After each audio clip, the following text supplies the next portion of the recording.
नमस्कार, आदाब। मैं शर यासिर, आपका स्वागत है सियासत टीवी के हिंदी समाचार में। सबसे पहले देखते हैं हेडलाइंस। देश भर में ठप हुई यूपीआई सेवा, डिजिटल पेमेंट करने में आ रही बड़ी परेशानी। ममता की बंगाल को बांग्लादेश बनाने की कोशिश, मुर्शिदाबाद में हिंसा पर बोले बीजेपी नेता।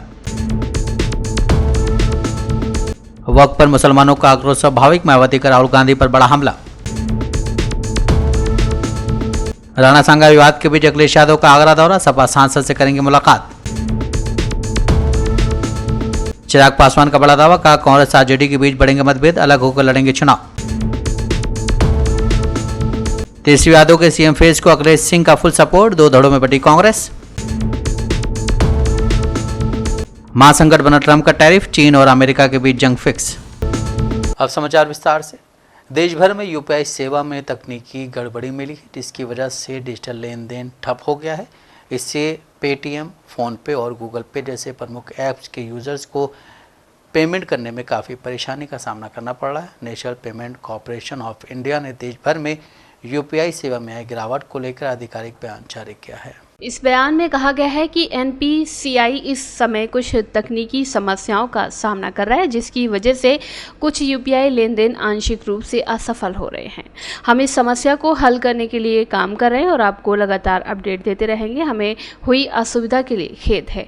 ये परेशानी ऐसे समय में आई है जब देश में करोड़ों लोग रोजमर्रा के लेन देन के लिए यूपीआई का इस्तेमाल कर रहे हैं। फिलहाल एनपीसीआई द्वारा इसे जल्द सही करने पर काम जारी है और जल्द ही सेवाओं के सामान्य होने की उम्मीद जताई जा रही है। पिछले 1 साल में ये यूपीआई के डाउन होने का छठा मामला है। डाउन डिटेक्टर के अनुसार सुबह 11:30 बजे से यूपीआई में दिक्कतें शुरू हुई। सबसे ज़्यादा परेशानी 11:41 पर हुई। तब 222 से ज़्यादा लोगों ने पेमेंट में दिक्कत की शिकायत की। सोशल मीडिया प्लेटफॉर्म एक्स पर कई लोगों ने लिखा कि उन्हें पेटीएम और गूगल पे जैसे ऐप पर पेमेंट करने में परेशानी हो रही है। पश्चिम बंगाल के मुस्लिम बाहुल इलाके मुर्शिदाबाद जिले में वक्फ कानून के विरोध में भड़की हिंसा के सिलसिले में पुलिस ने 110 से ज़्यादा लोगों को गिरफ्तार किया है। लोगों ने सुरक्षा बलों पर पथराव किया और सड़कें जाम कर दी। बीजेपी अध्यक्ष सुकांता मजूमदार ने कहा कि हिंसा पर पुलिस कुछ नहीं कर रही है। ममता बनर्जी के निर्देश पर पुलिस चुपचाप बैठी है। ममता बनर्जी यहाँ बांग्लादेश बनाने की कोशिश कर रही हैं। पुलिस अधिकारी ने बताया कि हिंसा के सिलसिले में सोती से करीब 70 और शमशेरगंज से 41 लोगों को गिरफ्तार किया गया है। अधिकारियों ने बताया कि हिंसा प्रभावित इन जगहों पर आज सुबह स्थिति तनावपूर्ण रही, लेकिन किसी अप्रिय घटना की खबर नहीं है। देखिए, पुलिस कुछ नहीं कर रही है। पुलिस चुपचाप बैठी रही है ममता बनर्जी के निर्देश से, और ममता बनर्जी बांग्लादेश बनाने की कोशिश यहाँ पे कर रही है। हिंदुओं को डराने के लिए कोशिश करे। हिंदू समाज सालों से, हजारों सालों से लड़ती आ रही है, लड़ेंगे। दिल्ली के साथ पूरा बात हो रहा है, सब गृहमंत्री जी को सब मालूम है। वहीं एआईयूडीएफ विधायक और पार्टी महासचिव रफीकुल इस्लाम ने कहा कि असम के सीएम को भ्रम में नहीं रखना चाहिए। असम के सभी मुसलमान नाखुश हैं। असम के सभी मुसलमान चाहते हैं कि ये बिल रद्द किया जाए। बीजेपी मुसलमानों की वक्फ ज़मीन छीन रही है। ऐसा नहीं होना चाहिए। हम ऐसा नहीं होने देंगे। हम सुप्रीम कोर्ट में कानूनी लड़ाई लड़ेंगे और लोकतांत्रिक तरीके से विरोध भी करेंगे। असम के मुसलमान बहुत दुखी हैं और हम वक्फ संपत्ति के खिलाफ हैं, जिसे बीजेपी चाहती है हमसे छीनना। और हम लोग भी ऑल इंडिया जमीयत उलमा हिंद की तरफ से ऑलरेडी केस फाइल किया है। तो मैं भी एक जमीयत का जनरल सेक्रेटरी हूँ स्टेट का। तो इसी तरह हमारे आसाम के मुख्यमंत्री खुशफहमी में ना रहे कि हम आसाम के जितने मुसलमान हैं सब दुखी है इस बिल की वजह से। आसाम के सब मुसलमान चाहते हैं ये बिल रिपील हो। मुसलमान के वक्फ के जमीन को बीजेपी छीन रहा है, इसको नहीं होना चाहिए, नहीं होने देंगे हम लोग कानूनी लड़ाई भी सुप्रीम कोर्ट में लड़ेंगे और हम लोग ये प्रोटेस्ट भी करेंगे डेमोक्रेटिक तरीके से। अभी चूंकि आसाम में ये पंचायत इलेक्शन का नॉमिनेशन का लास्ट 2-3 डेज का ये वो था। इसी तरह अभी कल से हमारा यहाँ जो आसामी लोगों का वो है जातीय उत्सव है, हम सबका खुशी का है, रंगाली बिहू, बहाग बिहू हम उसको बोलते हैं। तो आसाम के हर लोग बहाग बिहू को बहुत प्यार से मनाते हैं। इसीलिए ये 2-3 दिन तो बिहू का टाइम है। अब 2 दिन 3 दिन नॉमिनेशन का टाइम रहा। तो आसाम के मुख्यमंत्री खुशफहमी में नहीं रहना चाहिए। हम लोग आसाम के मुसलमान बहुत दुखी हैं और वक्फ के प्रॉपर्टी हमारे हाथ से जो बीजेपी छीनना चाहती है, हम उसके खिलाफ हैं। हम प्रोटेस्ट भी करेंगे डेमोक्रेटिक तरीके से और कानूनी लड़ाई भी हमारी रहेगी, लेकिन हम मुख्यमंत्री को पूछ के नहीं करेंगे। कब करेंगे? जब हमें करना है हम करेंगे, हम करते आ रहे हैं, यही हमारा रिएक्शन है इस पे। दिल्ली में गर्मी अभी चरम पर पहुंची भी नहीं है, लेकिन पावर कट से राष्ट्रीय राजधानी में रहने वाले लोग काफ़ी परेशान हैं। इस बीच दिल्ली के पूर्व सीएम और आम आदमी पार्टी के राष्ट्रीय संयोजक अरविंद केजरीवाल ने बिजली समस्या और बीजेपी की सरकार के कामकाज को लेकर बड़ा बयान दिया है। उन्होंने कहा है कि बीजेपी वालों ने 2 महीने में ही दिल्ली का क्या हाल कर दिया है। आम आदमी पार्टी के राष्ट्रीय संयोजक अरविंद केजरीवाल ने दिल्ली विधानसभा में नेता विपक्ष के एक ट्वीट पर रिप्लाई करते हुए कहा कि केवल 2 महीनों में इन्होंने दिल्ली का क्या हाल बना दिया है। अरविंद केजरीवाल ने 2 दिन पहले सीएम रेखा गुप्ता को निशाने पर लेते हुए कहा था कि 9 अप्रैल को दिल्ली में पीक डिमांड 5,662 MW थी।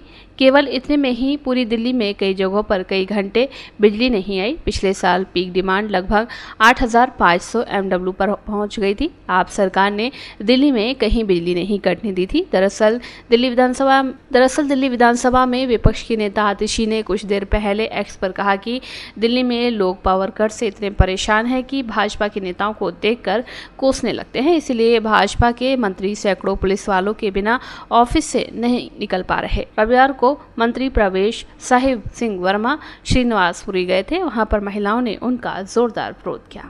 सपा सांसद की टिप्पणी के खिलाफ करनी सेना द्वारा विरोध प्रदर्शन के आह्वान पर डीसीपी सेंटर ने कहा है कि फेसबुक और अन्य सोशल मीडिया के माध्यम से सूचना प्राप्त हुई थी कि कुछ लोग यहां अटल चौक पर आने की बात कह रहे हैं। जिन्होंने ये कहा था उनसे बातचीत की गई है।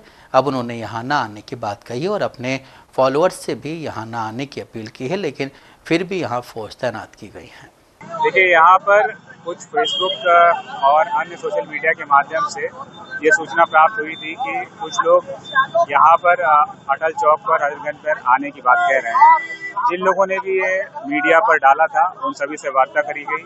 उन्होंने अब यहाँ ना आने की बात कही है और अपने फॉलोअर से भी यहाँ आने की अपील करी है, लेकिन फिर भी फोर्स यहाँ एहतियातन मौजूद है ताकि यदि कोई व्यक्ति यहाँ पर आए तो उनके प्रदर्शन से आम मानस को किस तरह की कोई परेशानी ना हो। सर, प्रदेश स्तर पर ये पूरा प्रदर्शन का आह्वान है। बात की जाए लखनऊ की, तो लखनऊ में 1 दर्जन से अधिक लोग अरेस्ट करने की बात की जा रही है। तो क्या कुछ वार्ता हो पाई, क्या कुछ हाउस अरेस्ट किए गए? देखिए, जिन लोगों ने भी ये अपने सोशल मीडिया पर शेयर किया था उन सभी से बात करी गई है, उन सभी को समझाया गया। उन्होंने भी एक हद तक हमारी बात को समझा है और अपने फॉलोअर से यहाँ न आने की बात कही है, लेकिन फिर भी यदि कोई बिना किसी कॉल के यहाँ आता है तो एहतियातन यहाँ फोर्स मौजूद है। नए वक्फ कानून को लेकर सियासत गरमाई हुई है। इस बीच बहुजन समाज पार्टी के मुखिया और उत्तर प्रदेश की पूर्व मुख्यमंत्री मायावती ने कांग्रेस और भारतीय जनता पार्टी पर हमला बोला है। साथ ही साथ उन्होंने वक्फ कानून पर राहुल गांधी की चुप्पी साधे रहने पर सवाल उठाए हैं।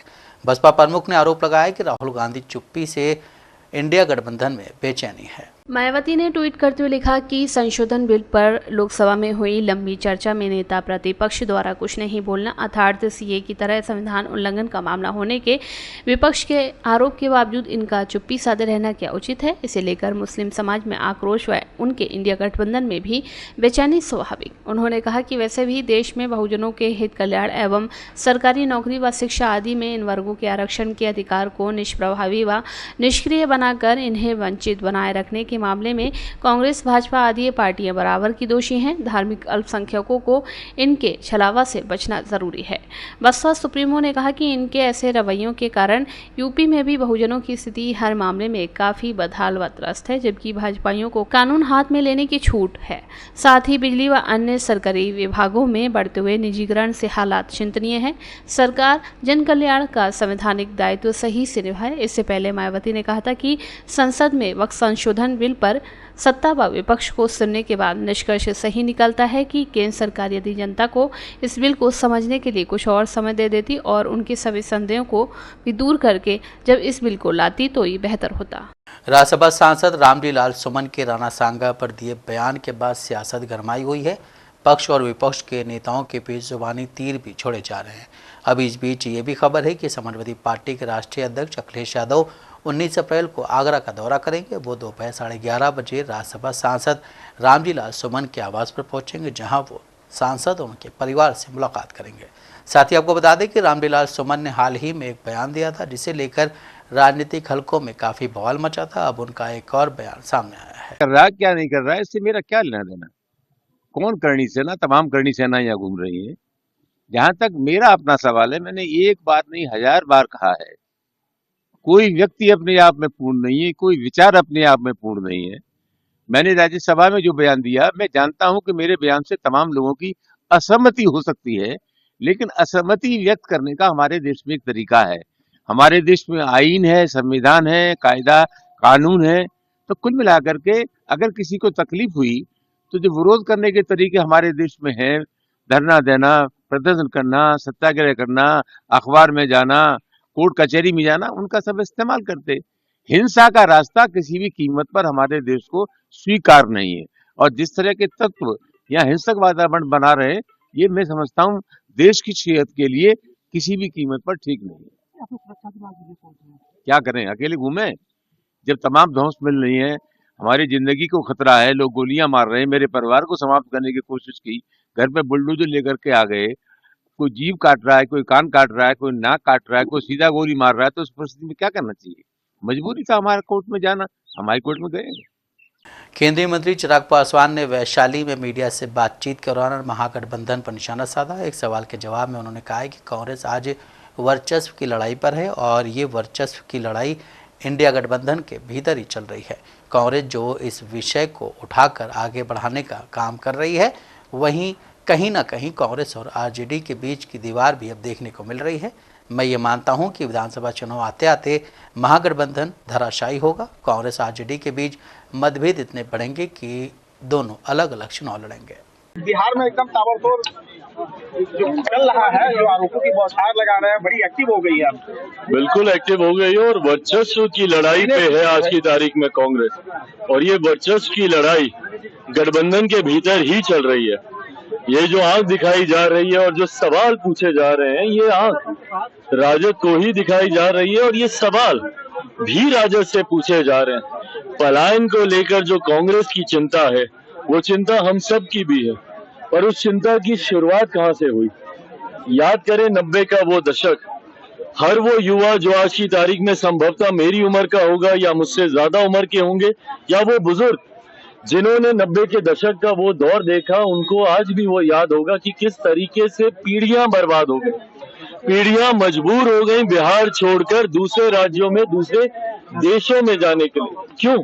क्योंकि 90 के दशक में जिस तरीके से जंगल राज का माहौल राजद की सरकार में बना दिया गया, जहां आए दिन अपराध, बलात्कार, लूटमार, डकैती, दुकानें दिन दहाड़े लूट लेना, व्यापारियों की हत्या कर देना, ये एक आम बात बन गई थी। जिस तरीके से उस वक्त आम बिहारियों ने भयभीत होकर यहाँ से पलायन करना शुरू किया, उनकी आंखों में वो दुख आज भी दिखाई देता है। जब दूसरे राज्यों में या जब विदेशी दौरों पे जब मैं बिहारी डायस्पोरा से इंटरेक्ट करता हूँ, उनको तकलीफ है कि उसके बाद उनकी आने वाली पीढ़ियां कभी बिहार वापस लौट के जा ही नहीं पाई। मैं इतना धन्यवाद जरूर मुख्यमंत्री नीतीश कुमार जी का दूंगा कि उन्होंने अपने कार्यकाल के दौरान कम से कम उस नींव को तैयार किया, जिसको आने वाले समय में बिहार विधानसभा चुनाव के बाद प्रधानमंत्री नरेंद्र मोदी जी की सोच वाली सरकार के संरक्षण में अब उस व्यवस्था को और इतना मजबूत किया जाएगा कि न सिर्फ तमिलनाडु में आगामी विधानसभा चुनाव के लिए भाजपा और एआईएडीएमके के बीच गठबंधन हो गया। इसका ऐलान चेन्नई दौरे पर पहुंचे केंद्रीय गृह मंत्री अमित शाह ने शुक्रवार को किया। चेन्नई में वर्तमान भाजपा अध्यक्ष अन्नामलई और एआईएडीएमके नेता के पलानीस्वामी के साथ प्रेस वार्ता में केंद्रीय गृह मंत्री अमित शाह ने कहा है कि 2026 का चुनाव मिलकर लड़ेंगे। गठबंधन पर आरजेडी सांसद मनोज कुमार झा ने कहा है कि इसके कई पहलू हैं। तमिलनाडु की राजनीति एक अलग दिशा में है। कुत्ते की सीटी की राजनीति वहां काम नहीं करेगी, जिस तरह से बीजेपी हर जगह करती है। देखिए, बहुत सारे पेंच हैं इसमें। पहले तो द्रविड़ पूरे के पूरे उस विमर्श को समझना होगा। वो बीजेपी के सोच में नहीं है, चिंतन में नहीं है, और जिस प्रकार से वहां के बीजेपी अध्यक्ष को हटाया गया, हालांकि बड़ी अच्छे शब्दों का प्रयोग किया गया कि अब उनको केंद्र में भूमिका दी जा रही है, लेकिन इन्हीं व्यक्ति के माध्यम से कितनी बड़ी बड़ी बातें हो रही थी। तो मेरा सीधे तौर पे कहना है कि वेलकम। पॉलिटिक्स तमिलनाडु की एक अलग दिशा में, आपको पेरियार को भी सम्मान देना होगा, समझना होगा। वो जिस मैकेनिज्म से आप बाकी जगह चलने की कोशिश करते हैं, उस डॉग विसिल पॉलिटिक्स की वहां जगह नहीं होगी। बिहार विधानसभा चुनाव से पहले इंडिया गठबंधन में सीएम फेस को लेकर रस्साकशी जारी है। राष्ट्रीय जनता दल नेता तेजस्वी यादव को लेकर कांग्रेस भी दो धड़ों में बटी हुई नजर आ रही है। इसी बीच कांग्रेस राज्यसभा सांसद एवं पूर्व अध्यक्ष अखिलेश सिंह का बड़ा बयान सामने आया है। उन्होंने कहा कि तेजस्वी यादव महागठबंधन का मुख्यमंत्री चेहरा है, इसमें किसी को कंफ्यूजन नहीं होनी चाहिए। 2020 विधानसभा चुनाव में भी महागठबंधन का मुख्यमंत्री चेहरा तेजस्वी थे और इस बार भी नेता प्रतिपक्ष तेजस्वी यादव महागठबंधन का मुख्यमंत्री चेहरा है। वहीं अपने पार्टी के नेताओं पर सवाल खड़े करते हुए अखिलेश सिंह ने कहा कि कुछ बयानवीरों को बयान देने की आदत है, उनको बयान देने से बचना चाहिए। कांग्रेस बहुत गंभीरता से बिहार विधानसभा चुनाव को ले रही है। विभिन्न क्षेत्रों को चिन्हित कर वहां पर व्यापक तौर पर काम हो रहा है। वहीं एक न्यूज चैनल से बातचीत के दौरान जब अखिलेश सिंह से पूछा गया कि बिहार कांग्रेस प्रभारी कृष्णा अल्लावरू कहते हैं कि महागठबंधन का सीएम कैंडिडेट कौन होगा, यह महागठबंधन बैठक में तय होगा, वे तेजस्वी को मानने के लिए तैयार नहीं है। पायलट ने कहा कि बहुमत आने पर सीएम कौन होगा ये तय होगा, जबकि तेजस्वी ने पटना में 2 दिन पहले ही आरजेडी की भुइयां मुसहर सम्मेलन में खुद को महागठबंधन का सीएम उम्मीदवार मानते हुए कहा कि अपने बेटे तेजस्वी को आशीर्वाद दीजिए और मुख्यमंत्री बनाइए। इस पर अखिलेश सिंह ने अपने ही प्रभारी पर अटैक करते हुए कहा कि जिनको राजनीति की समझ नहीं है वो इस तरह की बात कर सकते हैं। उन्होंने कहा कि मैं सीधे तौर पर बोलता हूं कि भाजपा जो विश्व की सबसे बड़ी पार्टी है, उसको अकेले हिम्मत नहीं है कि बिहार में चुनाव लड़े। वो नीतीश, उपेंद्र कुशवाहा, जीतन राम मांझी और चिराग को साथ रखे हुए है, इसीलिए कांग्रेस बिहार में कैसे अकेले लड़ेगी। कांग्रेस को गठबंधन में लड़ना है, अकेले कांग्रेस नहीं लड़ेगी। कांग्रेस बिहार में आत्मघाती कदम नहीं उठा सकती है। जेडीयू नेता राजीव रंजन प्रसाद ने पश्चिम बंगाल की मुख्यमंत्री ममता बनर्जी पर हमला बोलते हुए कहा है कि टीएमसी वहां लोगों को भड़का रही है। उन्होंने कहा है कि नया कानून खासकर मुस्लिम समाज, पिछड़ों और महिलाओं के हक में है और इससे उन्हें संपत्ति में हक मिलेगा। प्रसाद ने कहा है कि कुछ लोगों द्वारा कब्जाई गई दान संपत्ति अब असल हकदारों तक पहुंचेगी, जो हमारे पूर्वज की मंशा थी। अब सत्ता में टीएमसी है वहाँ, और टीएमसी की नेता और पश्चिम बंगाल की मुख्यमंत्री स्वयं वहाँ लोगों को उकसा रही हैं, भड़का रही हैं। तो ऐसी स्थितियां तो उत्पन्न होंगी, लेकिन इतनी बात तय है कि लोग जब समझेंगे इस कानून का अध्ययन, जो लोग भी बारीकियों से करेंगे, उन्हें मालूम है कि ये मुसलमानों के फायदे के लिए है, एक बड़े तबके को इसका लाभ होगा। पासमानदा और महिलाओं को सबसे ज़्यादा इस बिल के प्रावधान यह सुनिश्चित करेंगे कि ये कुछ कब्जाबाजों तक जो संपत्ति दान में दी गई है वो सीमित नहीं रह जाए। जिन लोगों को फायदा पहुंचे, इस उद्देश्य के साथ हमारे पुरखों ने ये संपत्तियां दी थी, वो उद्देश्य में सफल होंगे। पश्चिम बंगाल में हालात अगर बिगड़े हैं तो निसंदेह ये मुख्यमंत्री ममता बनर्जी की एक बड़ी विफलता है, क्योंकि वो कोई कार्रवाई करने के बजाय वो हर समय लोगों को उकसा रही हैं और इसलिए भी वहाँ हालात बिगड़ रहे हैं। हाजीपुर के कुतुबपुर में पत्रकारों से बातचीत करने के दौरान केंद्रीय मंत्री और लोक जनशक्ति पार्टी रामविलास के राष्ट्रीय अध्यक्ष चिराग पासवान ने लालू परिवार पर निशाना साधा। उन्होंने कहा है कि बिहार में जब जंगल राज था 1990 में जो लोग बिहार छोड़कर दूसरे देश में गए वो वापस लौट कर नहीं आए। तेजस्वी यादव को क्राइम का बुलेटिन जारी करना सही नहीं है, उन्हें 1990 का भी बुलेटिन जारी करना चाहिए। और अपने 15 साल का भी बता दीजिए, 90 के दशक से लेकर अभी तक, 90 के दशक से लेकर 2005 तक जिस तरीके से इनके परिवार के सदस्य बिहार में मुख्यमंत्री के पद पर रहे, जिसकी वजह से बिहारियों को बिहार छोड़कर जाना पड़ा। कारण सिर्फ और सिर्फ वो जंगल राज था, कारण सिर्फ और सिर्फ राजद का वो शासनकाल था, जिसकी वजह से बिहार में पलायन शुरू हुआ। अपराध और अपराधियों का संरक्षण करते करते आज भी अगर अपराध को नियंत्रित करने में सरकार को कठिनाई आती है तो संरक्षण उस वक्त जिस तरीके से इन लोगों ने अपराध और अपराधियों को इतना ज्यादा बड़ा कर दिया कि उनको नियंत्रित करने में आज भी हम लोग को मेहनत करनी पड़ती है। तो जब ये दूसरे के ऊपर उंगली उठाते हैं, स्वतः अपनी तरफ उठी हुई उंगलियों की तरफ भी ये ध्यान दें। 26/11 मुंबई हमले के आरोपी तहवूर राणा को भारत लाए जाने पर कांग्रेस नेता दिग्विजय सिंह ने कहा कि इसकी शुरुआत कांग्रेस ने की थी, इसमें कोई श्रेय मोदी जी को नहीं जाता है।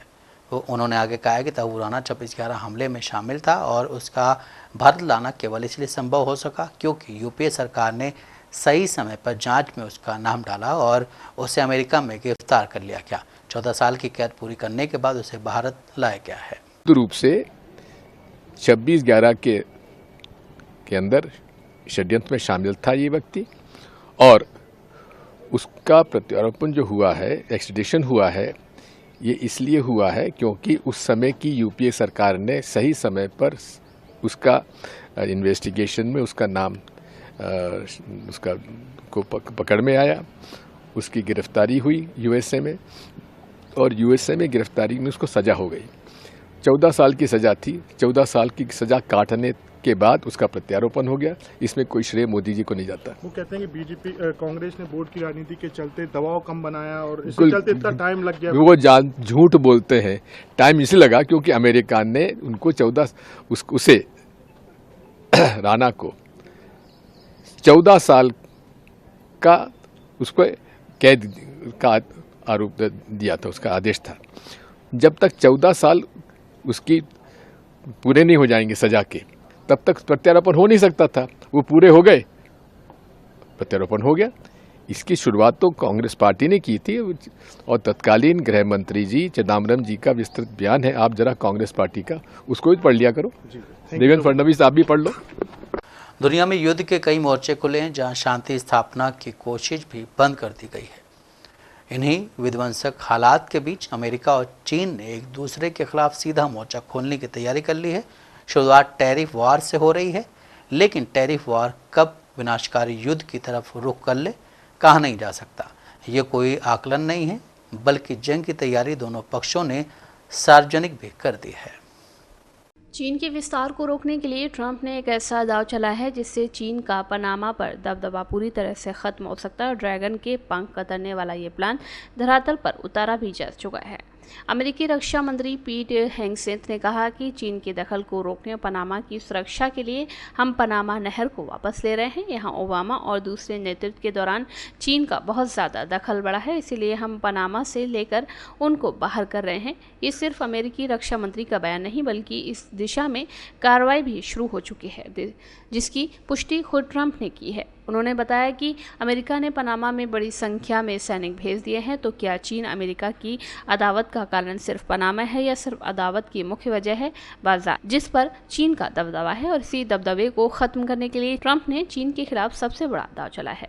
टैरिफ की जंग में अमेरिका ने पूरी दुनिया को विरोध के मोर्चे पर लाकर खड़ा कर दिया था, जिसमें 75 से ज़्यादा देशों को 90 दिन की राहत भी दे दी गई। लेकिन अदावत के मोर्चे पर चीन के खिलाफ ना तो ट्रंप का रुख बदला और ना ही चीन ने हार मानी।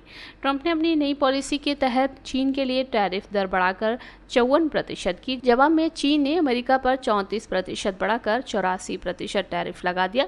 चीन की कार्रवाई से नाराज ट्रंप ने चीन पर 125% आयात कर लगा दिया, लेकिन जिनपिंग ने अभी हार नहीं मानी। चीन ने अमेरिका के खिलाफ युद्ध के मोर्चे खोल दिए, जिसके बाद ट्रंप ने चीन पर टैरिफ बढ़ाकर 145% कर दिया, जिसके जवाब में चीन ने फिर से कार्रवाई की और यूएस पर टैरिफ 125% कर दिया। हिंदी समाचार यहीं समाप्त होता है। मुझे दें इजाज़त। बाकी खबरों के लिए आप बने रहें सियासत टीवी के साथ।